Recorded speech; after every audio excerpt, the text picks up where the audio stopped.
బాలింతలకు, diabetic పేషెంట్స్‌కి, చిన్న పిల్లలకి, పెద్దవాళ్ళకి ఇలా ఎవ్వరికైనా సరే సూట్ అయ్యే హెల్తీ, టేస్టీ పచ్చి papaya curry simple and easy ప్రాసెస్‌లో చూపించబోతున్నాను.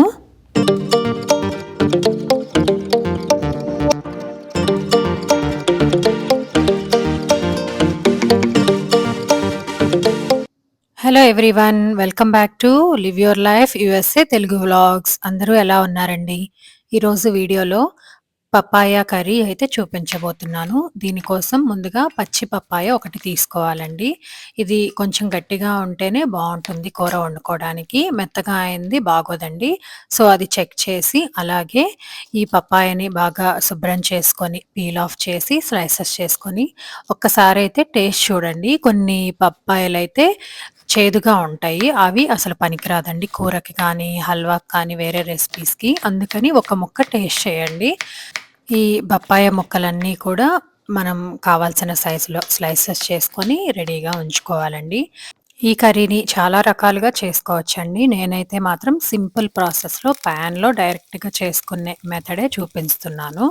ఈ పపాయ అనేది ఓన్లీ డయాబెటిక్ పేషెంట్స్‌కి, బాలింతలకు పాలు పట్టడానికే కాకుండా ఇంకా చాలా రకాలుగా గూడా హెల్ప్ చేస్తుందండి. బోన్ హెల్త్‌కి బాగా పనిచేస్తుంది. క్యాన్సర్‌కి బాగా హెల్ప్‌గా పనిచేస్తుంది. యాంటీ క్యాన్సర్‌గా, ఇంకా యాంటీ ఇన్‌ఫ్లమేటరీ గూడా పనిచేస్తుంది. అందుకని ఈ రెసిపీ కనీసం వారానికి ఒక్కసారైనా చేసుకొని తింటే చాలా మంచిది.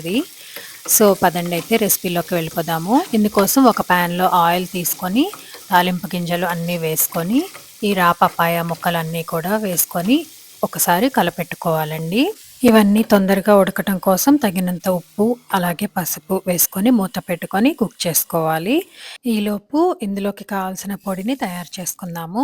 ఇందుకోసం ఒక హాఫ్ కప్పు నువ్వులు, అలాగే మన కారం లెవెల్‌కి తగ్గ ఎండుమిరపకాయలు తీసుకొని ఇవన్నీ లో ఫ్లేమ్‌లో బాగా రోస్ట్ చేసుకోవాలండి.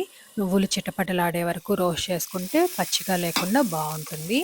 అదంతా చల్లారిన తర్వాత పొడి రెడీ చేసుకొని పక్కన పెట్టుకోవాలి. ఈలోపైతే ఈ ముక్కలన్నీ వేగిపోతాయి.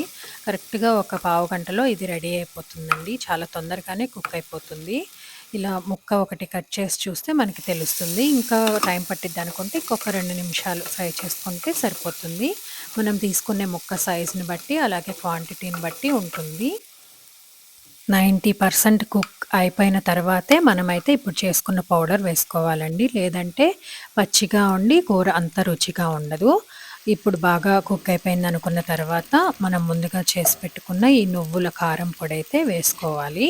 ఇది ఈ కూరకి మెయిన్ టేస్ట్ ఇస్తుందండి. చాలా కమ్మగా ఉంటుంది. ఇంకా నువ్వులు చాలా మంచిది కదండీ! చాలా కాల్షియం, ఐరన్ సోర్స్ ఉంటుంది.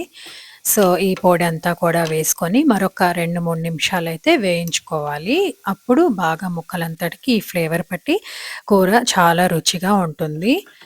తర్వాత వేడిగా ఈ విధంగానే మనం స్నాక్ లాగా తినేసేయొచ్చండి. లేదంటే చక్కగా వేడన్నంలో నెయ్యి వేసుకొని కలుపుకొని తింటే చాలా టేస్టీగా ఉంటుంది. ఈ రెసిపీ మీరందరూ కూడా తప్పకుండా ట్రై చేసి ఎలా ఉందో కామెంట్ చేయండి. అలాగే మన ఛానల్‌ని సబ్స్క్రైబ్ చేసుకొని మీ ఫ్యామిలీ అండ్ ఫ్రెండ్స్ అందరికీ షేర్ చేయండి. Thank you.